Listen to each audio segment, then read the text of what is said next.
Well, thank you very much. It's a great honor to have Taoiseach Martin from Ireland, and somebody that we know, we get along with. We've had a very good relationship, and we continue, and we're going to have some big discussions today concerning trade, concerning lots of different subjects.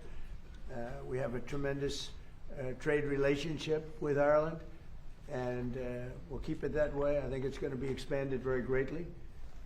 Probably they want to talk a little bit about tariffs, but I won't mention that. We won't bring that up.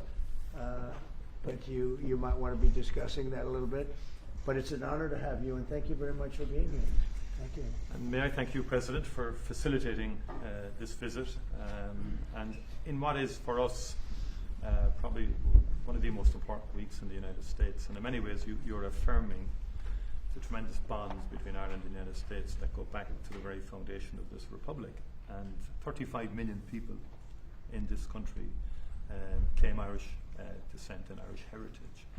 And I spent the first 2 days in Philadelphia, going back really into the heart of that history, and the fact that 3 Irish people born on the island of Ireland signed the Declaration of Independence.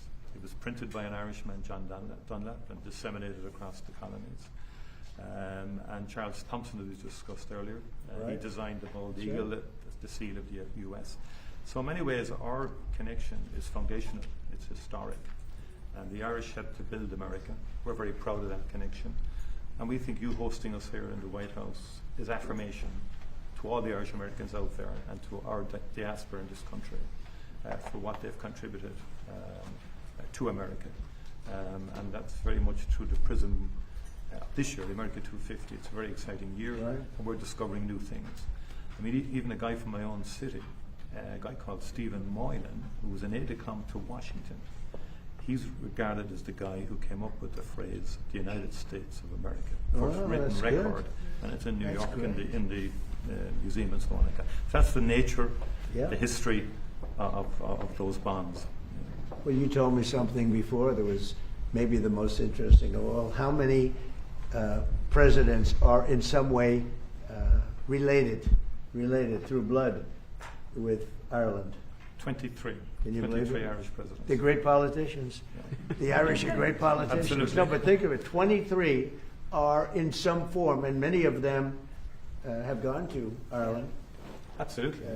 Grant went to Ireland after his presidency. Right. I was saying earlier, Ronald Reagan's visit was an extraordinary one in a place called Ballyporeen in County Tipperary. And of course, John F. Kennedy, whose grandfather was Irish, came back, I think, early '63. That's a very memorable visit because of what tragedy that happened subsequently in the assassination, which touched people in Ireland very deeply. So the Kennedy family is strong. Resonation with Ireland. Well, we like the family too. Yeah. One person in particular, one very non-controversial. I know that. But now he's doing a very good job. He really is. But we have more, I think, people here by far than you have in Ireland that are of Irish descent. We have, so you have quite a few, but we have a lot. We have a lot more than we have. It's pretty amazing by a lot. Absolutely. Yeah. Anyway, thank you very much. It's a great honor. And any questions for me? Ireland in September, and will you stay at Dubai? Well, I'm having, it's a great thing, my son and my family, we have a great golf complex in Ireland, one of the best in the world, called Doonbeg. It's in Doonbeg. And it's been amazing, and Rory McIlroy loves it. They all love it. Great golfers. You have a tremendous golf tradition, and it was chosen for the Irish Open, which is a big deal. That's a big event. Absolutely, looking forward to it. Everybody wants me to be there. You just said, I hope you're going to go. I did. And we're going to try. We are going to try, but it would be an honor. But it was a great honor to be chosen. They only choose the best courses in the world for the, for the big opens. It's one of the big ones, the Irish Open. it's really become one of the most important tournaments in the world. It's going to do. I hear it's going to be a fantastic success. It'll be a great success. Yeah. It's a very, Mr. President, it's a very hard course. What progress have you made, Mr. President, in getting America's allies to assist the U.S. in escorting those oil tankers through the Strait of Hormuz? Well, we don't need too much help, and we don't need any help, actually. In fact, we just put out a notice. I was watching over the last couple of weeks, and all of our NATO allies were very much in favor of what we did. They thought it was very important. We were just discussing it, actually. Very important that we take out the nuclear threat from Iran, and we've done that very strongly, very powerfully. We've wiped out their Navy, wiped out their military in every aspect. Their Air Force is now decimated. They have no Air Force, no Navy. They have no radar. Their radar is entirely gone. Their anti-aircraft machinery is gone. Everything is gone. Their leaders are gone. I guess one of their top person was, they say, a lot of people say their actual top was killed yesterday, along with somebody else who was responsible for the killing. The man that was responsible for the killing of 32,000 people over the last 2 weeks, he was in charge of the killing of protesters. It's an evil group. I mean, they've killed much more than 32,000 people. And the man who was responsible for that was also killed yesterday. And all of the NATO allies agreed with us, but they don't want to, despite the fact that we help them so much, we have thousands of soldiers in different countries all over the world, and they don't want to help us, which is amazing. I mean, amazing. And I didn't do a full court press because I think if I did, they probably would be. But we don't need help. That war has been long prosecuted, as far as I'm concerned, almost from day one. We knocked out many of these things. We knocked out the Navy essentially in a couple of days. But I was surprised to see that NATO, while they agree that it was a very important thing to do, they agree fully. Nobody said, oh, you shouldn't do it. They would have had a nuclear weapon within 1 month of when we had the B-2 bombers bomb the nuclear potential. I call it the nuclear dust. So I think NATO's making a very foolish mistake. And I've long said that, I wonder whether or not NATO would ever be there for us. So this was a great test, because we don't need them, but they should have been there. The other thing is, and I think, very important, we didn't have to be there for Ukraine. Biden chose to spend hundreds of billions of dollars on Ukraine. And I guess the head of Germany just made a statement that, they weren't involved and they have nothing to do with the war. But at the same time, they think we did a great thing by knocking them out. Nobody wants to have Iran, or anybody, but nobody wants to have Iran with a nuclear, because these people are crazy. They're absolutely crazy, and they're vicious, violent. I mean, they killed, think of it. They killed, now I hear it's about 41,000 people. They put out a notice 2 days ago. Anybody that protests will be immediately shot and killed. That's pretty tough stuff. So everyone agrees with us, but they don't want to help. And we as the United States have to remember that, because we think it's pretty shocking. President Macron has just said in the last hour that he will never join a task force in the Strait of Hormuz until hostilities finish. Yet yesterday you said... Who said that? Who said? President Macron of France. What's your reaction to that, sir? Well, he'll be out of office very soon, so we'll have to see. I don't know. President Trump, on Doonbeg, you're building an extension to it at the moment, but there's been an objection put in, and it's being held back at the moment due to small snails. What are you disappointed about that? No. Planning Commission is I have not heard that. No. Planning Commission. I mean, the course was built and it's been operated very successfully. Somebody's objecting. An environmental group is objecting to small snails at Doonbeg. I don't know. It doesn't sound like the biggest problem I've ever had. How close the EU is to announce a coalition of willing to secure the Strait of Hormuz? Which countries are joining and which countries have... Well, we've had great support from the Middle East. Qatar has been great. UAE has been they've been great. Saudi Arabia has been terrific.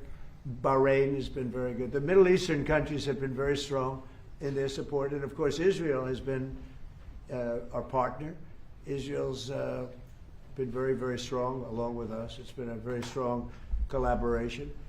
I was against Iran long before I even thought about Israel being against Iran. If you look back, many years ago, I talked about Iran was a big threat to this country, to this world of ours, and turned out to be I was right. In fact, I said you have to attack Karg Island. You have to attack them years ago when they were acting up. They've been acting up for 37, 47, I guess now 48 years. For 48 years, they've been bad players, vicious players, and you can't let them have a nuclear weapon. If they got a nuclear weapon, I would say they would have used it within 24 hours after having it. And they would have had it if we didn't bomb them out on that great raid with the B-2 bombers 8 months ago or so. You would have had a nuclear war in the Middle East and maybe beyond. I think it would have hit Europe. Maybe not Ireland, but it would have hit Europe. I think you would have been a nice piece of it. It all gets you. It's big enough that you would have been affected. They would have hit Europe eventually. Mr. President. Mr. President, your Director of National Counterterrorism, Joe Kent, he just resigned today. He said he can't support your conflict with Iran. What's your reaction to that? And did you talk Well, I read his statement. I always thought he was a nice guy, but I always thought he was weak on security, very weak on security. I didn't know him well, but I thought he seemed like a pretty nice guy. But when I read his statement, I realized that it's a good thing that he's out, because he said that Iran was not a threat. Iran was a threat. Every country realized what a threat Iran was. The question is whether or not they wanted to do something about it. And many people, many of the greatest military scholars are saying for years that presidents should have taken out Iran because they wanted a nuclear weapon. They were, if we didn't do the attack, or if, I'll go a step further, if I didn't terminate the Iran nuclear deal given to us, one of the worst deals ever made by Barack Hussein Obama. Remember when they sent Boeing 757s over there, loaded with cash, hundreds of millions of dollars? You would have been very happy. This was a wonderful, they sent hundreds of millions. People forget that. Does anybody remember? Right? You remember. Hundreds of millions of dollars in a Boeing 757. I think they had two of them loaded. They took the seats out and they put cash. And it was so much that there wasn't a bank in Virginia, Maryland, or D.C. that had any money left. They stripped them of all their money, put it into place, sent it to Iran, almost as ransom. That's not going to happen with Trump. And nobody ever did anything about it. Nobody ever said anything about it. Can you imagine if I did that? So they've been a threat for a long time. But they've really been a threat. If I didn't terminate Obama's horrible deal that he made, the Iran nuclear deal, you would have had a nuclear war 4 years ago. You would have had nuclear holocaust, and you would have had it again if we didn't bomb the site. So when somebody is working with us that says they didn't think Iran was a threat, we don't want those people, because, and there are some people, I guess I would say that, but they're not smart people or they're not savvy people. Iran was a tremendous threat. And virtually every NATO nation, and this is the thing, if they told me it wasn't a threat, and therefore they don't want to help, but when they say it was a threat, and it was a major threat, every one of them, I think every one of them, I don't know of one that said they're not a threat, but when they say it was a threat, but we're not going to help, I think they're very foolish. You know, it's interesting. It's interesting because I could say this, that what's happening in Ukraine, we're probably in there for $400 billion. We don't spend any money anymore. They buy it from us and they pay full price. But Biden gave them between $350 and $400 billion of equipment and cash. Someday they'll have to find out about the cash. And you could say that wasn't a threat, you know, we're helping them. So we helped them, and they didn't help us, and I think that's a very bad thing for NATO. Are there any repercussions for NATO, and are you still going to China? Well, yeah, on China, it's a little different story. We're resetting the meeting, and it looks like it'll take place in about 5 weeks. We're working with China. They were fine with it. We're going to say, I look forward to seeing President Xi. He looks forward to seeing me, I think. But I do look forward to seeing him. We have a good relationship with China. China actually has become economically for us very good, as you know. It's much different than it was in the past. And we have a very good working relationship with China. So we're making it in about 5 or 6 weeks. Mr. President, for NATO for not supporting you on this? Any repercussions? Well, no, I just think that it's not good for a partnership when they say what you're doing is a great thing, but we're not going to help. You know, they say what you did is a great thing, but we're not going to help. Mr. President, in Iran, because the Iranian regime has told Sky News, if you put boots on the ground in Iran, it will be another Vietnam. Are you afraid of that? No, I'm not afraid of. I'm really not afraid of anything. Are you rethinking the United States' relationship with NATO possibly getting out? Well, I'm disappointed in NATO that we spend trillions of dollars on NATO. Think of it, trillions over the years, many trillions of dollars. It's one of the reasons we have deficits and we help other countries. And when they don't help us, I mean, it's certainly something that we should think about. I don't need Congress for that decision. As you probably know, I can make that decision myself. I'd work with some very smart people. And I'd always deal with Congress anyway, but I don't need Congress for that decision. But, you know, when you say rethink, I have nothing currently in mind, but I will say that I'm not exactly thrilled when we help them with Ukraine. Look, Ukraine would have been over in 1 day if we didn't help. Frankly, Ukraine would have been over in the first day. They had the best equipment in the world. It was our equipment, given by Sleepy Joe Biden. No charge, no charge. Hundreds of billions of dollars of the best equipment in the world, no charge. I will say that I'm not happy about it. Mr. President, two questions, one on Iran and one on Cuba. Is Iran now a bigger foreign policy priority for you than China? And on Cuba, the Cuban government. Iran is just a military operation to me. Iran is something that was essentially largely over in 2 or 3 days because the Navy was wiped out almost immediately. The Air Force came next. The anti-aircraft came next. I mean, we're flying over Iran. We could take out their electric capacity in 1 hour. We have all there's nothing they can do right now because everything is knocked out. They have no radar, no anti-aircraft. They have nothing. And we don't, and it was a decision I made. We discussed it, Pete, Marco, JD, all of us, Chris, we discussed it. We can knock out their electricity in a matter of minutes if we wanted to. There's nothing they can do about it. We can knock out their oil in Karg Island. The only thing we didn't take down was their oil because if we knock out, I call them the pipes, very complex.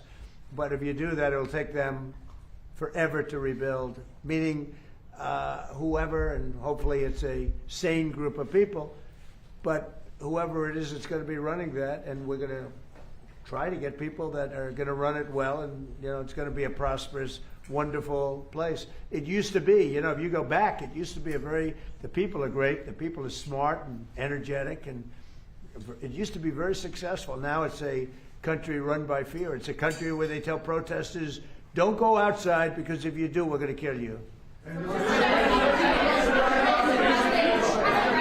Yeah, Cuba. Well, Cuba right now is in very bad shape. They're talking to Marco, and we'll be doing something with Cuba very soon. We're really focused on this, but we're dealing with Cuba. Marco, do you want to say a couple of words about it? Yeah, I mean, Cuba has an economy that doesn't work and a political and governmental system that can't fix it. So they have to change dramatically. What they announced yesterday is not dramatic enough. It's not going to fix it. So they've got some big decisions to make over there. But Secretary Rubio, do you support, and I know this is up to Congress, but do you support easing the trade embargo if you get more cooperation from Havana? Well, I'm not going to discuss what we would talk about or not. Suffice it to say that the embargo is tied to political change on the island. The embargo is codified. And but the bottom line is their economy doesn't work. It's a non-functional economy. It's an economy that has survived. That revolution. It's not even a revolution. That thing they have has survived on subsidies from the Soviet Union and now from Venezuela. They don't get subsidies anymore, so they're in a lot of trouble. And the people in charge they don't know how to fix it. So they have to get new people in charge. That's what. And the relationship we have with Venezuela has been, I think you could almost say, incredible. It's been really good. It's been good for Venezuela, and it's been good for us. And I congratulate the Venezuelan baseball team because that was a big win. And I guess they play another game tonight in the finals. And I said a lot of good things have happened to Venezuela lately. This is the first time they've ever been in the finals, and it was pretty exciting. Yeah. Iran is just a military operation to you, but do you not have a day after plan? And if so, what is your day after plan for Iran? Well, we have a lot. Look, if we left right now, it would take 10 years for them to rebuild. But we're not ready to leave yet. But we'll be leaving in the near future. We'll be leaving in pretty much the very near future. But right now, they've been decimated from every standpoint. And again, we've had great support from countries in the Middle East, great support.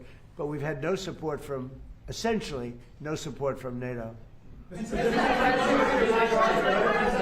about your relationship with London? Has it been damaged by the fact that Keir Starmer isn't supporting you in this war? And has your opinion of Keir Starmer changed because of this? Well, he hasn't been supportive, and I think it's a big mistake. You know, they make a lot of money on trade with the United States. I went out of my way, as you know, they couldn't make a deal with Biden because they had no real administration to make a deal, Biden. But we made a deal. We made a good deal for them, and frankly, probably wasn't appreciated. I do look forward to seeing the king. He's going to be coming, as you know, very shortly. But no, I was disappointed because Keir was willing to send 2 aircraft carriers after we won, because essentially there's no threat for the aircraft carriers right now. And I said, no, we want things sent before the war, not after the war is won. So, yeah, I'm disappointed with Keir. I like him. I think he's a nice man, but I'm disappointed. You see that man right there? You know who that is? Churchill. That's the late, great Winston Churchill.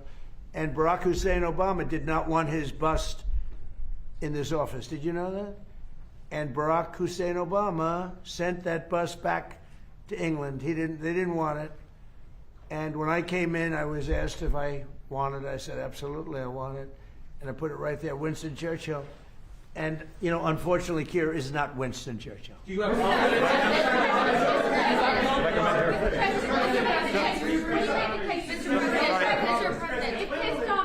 No, hold it. Right. Just could I hold it? Hold it. Just make a number of points. First of all, I think, notwithstanding what has happened, the transatlantic relationship between Europe and the US is very, very important on a number of fronts. And I think we've had issues over the last year or two, but we settled them. And I think many of these leaders engaged with you, particularly on trade initially. Remember all the fuss last year, but we got a landing zone between Europe and the US, and I think we can get a landing zone again. And I think I just met with Keir Starmer last week. The British-Irish relationship is a very important one. Churchill was a great wartime leader, although in Ireland there was kind of a different perspective in terms of during our own War of Independence and so on. He created his own bit of difficulties for us. But that said, he was a great wartime hero. Keir Starmer has done a lot to reset the Irish-British relationship. I just want to put that on the record. But I do believe that he's a very earnest, sound person who I think you have a capacity to get on with, and you've got on with him before. And you've got on with other European leaders as well. Sure. And I think you have that capacity again. And I think everyone exists. I mean, you cannot have a rogue state with a nuclear weapon or the capacity for a nuclear weapon. Iran was a sponsor of terrorism.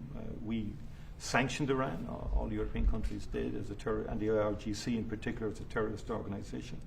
They sponsored Hamas. They sponsored Hezbollah, the Houthis. They created mayhem, a most maligned force in the Middle East. The Irish position has always been, ultimately, can we resolve this can we get peace? And obviously there's preconditions before you get to that situation. We had our own conflict, which went on for 30 years, and we learned a lot from that in terms of how to try and bring about peace. And I think I listened to you in terms of, you're correct. I mean, our hearts go out to the Iranian people who have been repressed and suppressed for so many years, culminating in that savage murder of thousands and thousands of Iranians some months ago. No one was in a position to do anything about that. I think, and likewise with Ukraine, I mean, the Russians did invade Ukraine, have attacked civilian infrastructure and so on like that. And for the people of Ukraine who just want peace and an opportunity to live, I think we have to continue to work to see, can we bring peace, different regime to Iran, where Iranians can live in peace again, and the people in the Middle East can live in peace. And you're doing your bit there in terms of the work in Gaza and so on like that. And I think that's what we want, is a peaceful resolution of conflict. That's where we come from as a small nation. Right. We've been peacekeepers all our lives.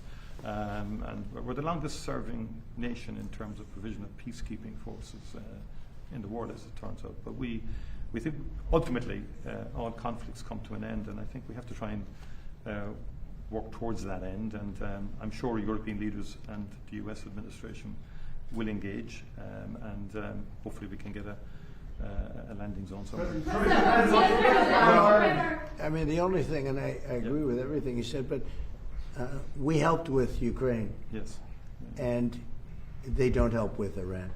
And they all acknowledge that Iran can't have a nuclear weapon. You yourself say, these are horrendous people. These are the worst people, and going back to Hitler, right? Going back to Hitler, these are the worst people. That's a long time ago. And there's been nothing close. Every problem, so many deaths, 90% of the people that got blown up by landmines, they loved them. Soleimani, we killed him. If we didn't, it might be a different story, because he was a horrible person, but he was a very powerful person and leader, smart. But we killed him. If we didn't, I think you'd have it. I did. But I think it would have maybe a different situation. It wouldn't have been so easy as it has been, because it has been very easy. It's all of their military is there, but you could always have somebody drop a mine in the water. It's like terrorism. Yep. And then you have the people that own the billion-dollar ship saying, well, let's not move that ship yet because we want. So we thought that Europe would help that, because they do have some minesweepers. But it's amazing that, they all said, what a great job. They would call me congratulating us on the great job we did with respect to Iran, and we knocked the hell out of them. They're no longer the bully of the Middle East. They were known as the bully of the Middle East, and they're not the bully anymore. But you would have thought they would have said, we'd love to send a couple of minesweepers. It's not a big deal. It doesn't cost very much money. But they didn't do that. So, I think it's very unfair to the United States. Not to me, but to the United States. Go ahead, please. Keir Starmer isn't making... She's a fantastic reporter, by the way. Go ahead. Thank you. The Prime Minister isn't making the case to the British public as to why he should be supporting you. Could you do that now, talk to the UK and to GB News viewers about why it's in their interest that we help you? Well, because we have a tremendous long-term relationship with the UK. I mean, people would say it's the best. I don't want to get into that, but we've had, it was the longest, the oldest, should be the best. Always was the best until Keir came along, and I like him. He's a nice man. He says everything beautiful. He's a very nice man with a beautiful family. Everything's perfect, but he doesn't produce. And I think it's very inexpensive. I just said, you don't have to send me aircraft carriers. Send me a couple of minesweepers. We don't need your aircraft carriers. But even the aircraft carriers, he would only send them after we essentially won. I mean, he's sending them when there are no planes left.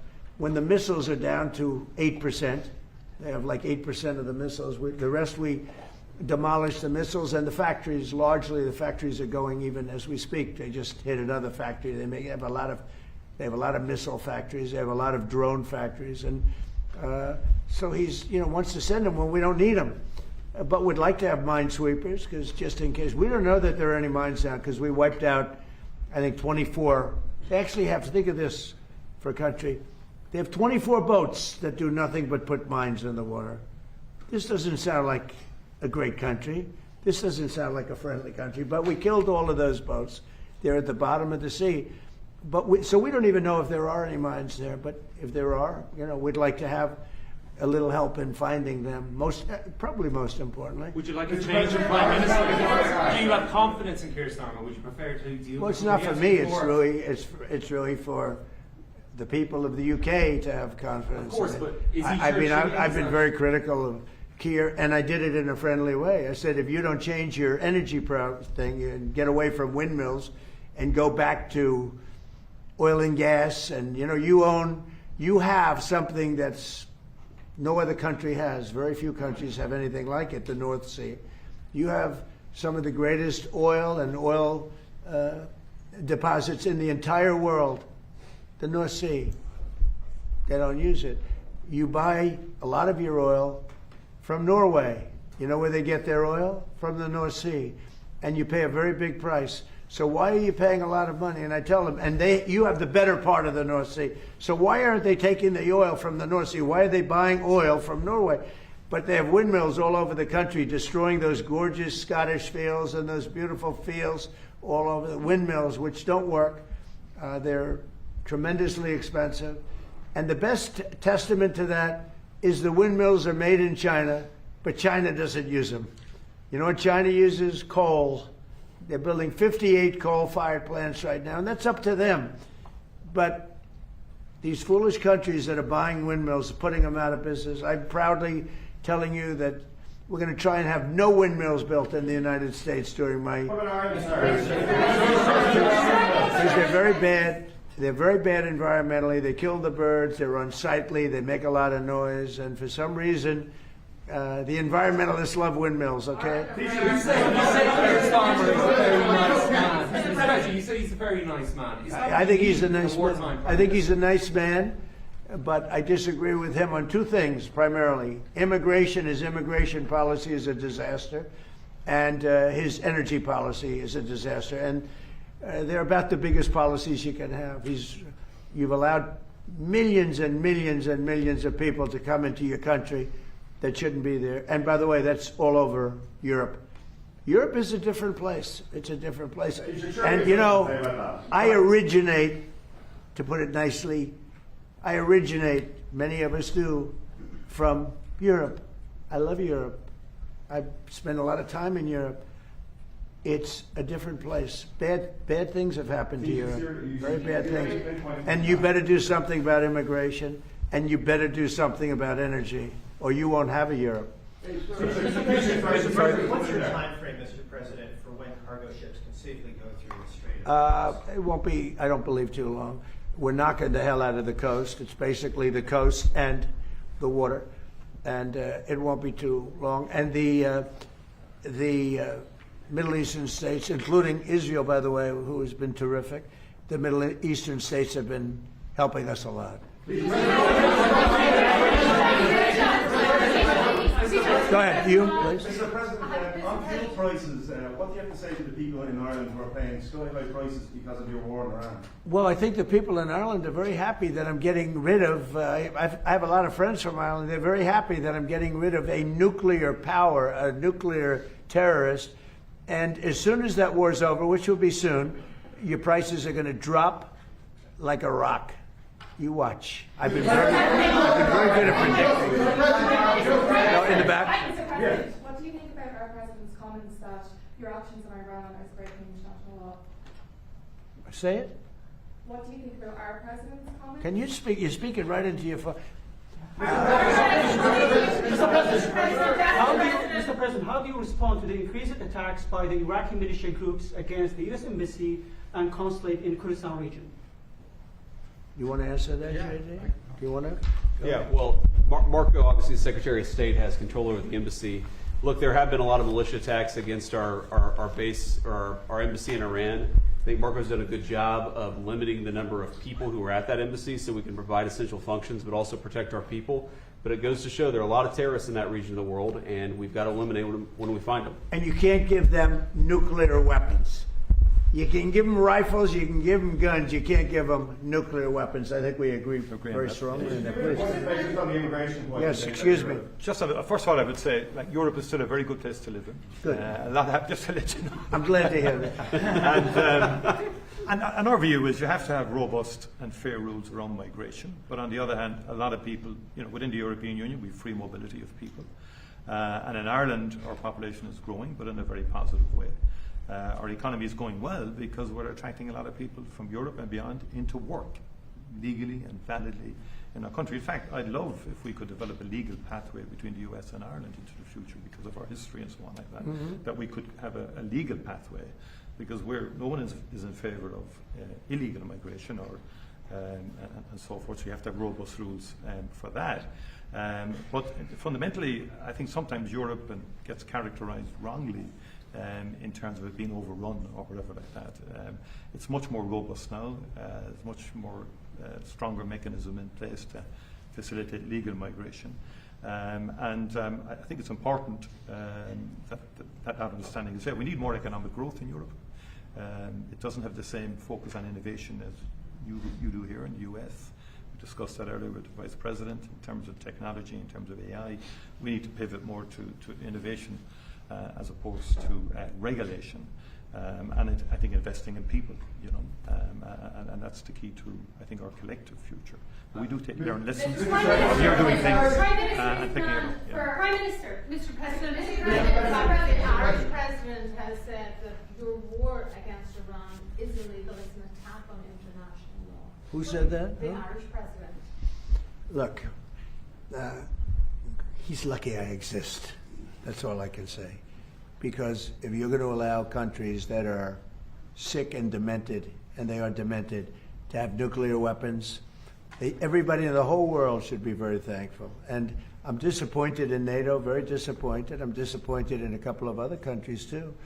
But they should be very thankful that this group of people feels the way we do. Because if a country like Iran was allowed to have the power of a nuclear weapon, if we didn't stop them. I stopped them twice.